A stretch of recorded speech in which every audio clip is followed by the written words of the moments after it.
পরে আমরা বাসায় নিয়ে আসি, বাসায় নিয়ে আসার পরে ওর বুকে ব্যথা শুরু হয় আবার। তখন আমরা দেশের বাইরে যাওয়ার চিন্তাভাবনা করি, নিজস্ব অর্থায়নের চেষ্টা করতে থাকি।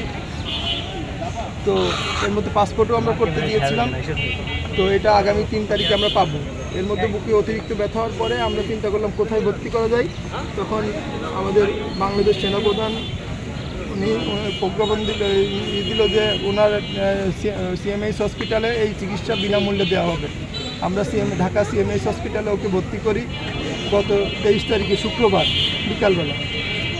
ওইখান থেকে ভর্তি হওয়ার পরে 3 দিন পরে বললো যে এই অপারেশন আমরা করতে পারবো, এটা সম্ভব।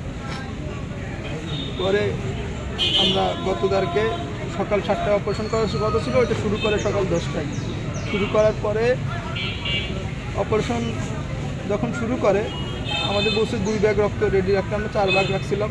কিন্তু ঘন্টা 2 যেতে না যেতেই 4 ব্যাগ রক্ত নেওয়ার পরেই একবার আমরা দেখলাম যে ওদের সেনাবাহিনীর অনেক লোকজন দৌড়াদৌড়ি করা শুরু করলো, আর সবাই রক্ত দেওয়ার জন্য দৌড়াদৌড়ি করছে। 18 ব্যাগ রক্ত দেওয়া হয়ে গেছে। তখনই আমরা মানসিকভাবে ইয়ে হয়ে গেছিলাম। সম্ভবত 5:30 6টার দিকে মারা গেছে, কিন্তু আমরা আমাদের জানাইছি 7:30টার দিকে। হ্যাঁ, সেনাপ্রধানকে ধন্যবাদ, উনি অনেক চেষ্টা করছে। সেনাবাহিনীর পক্ষ থেকে আমাদের পাশে আরও করছে। ওইখানে চিকিৎসা নিয়ে আমাদের কোনো ইয়ে নাই, আসলে আমরা এই বিচার চাই।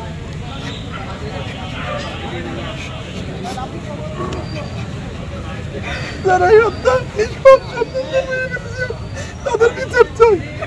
এইসব পুলিশ প্রশাসন এবং রাষ্ট্রীয় যন্ত্র ব্যবহার করে যারা আমাদের ট্যাক্সের টাকায় অস্ত্র কিনে আমাদের মুখে গুলি করছে, আমরা তাদের বিচার চাই। নিজের সব সন্ত্রাসী এগুলো করছে, আমরা তাদের বিচার চাই।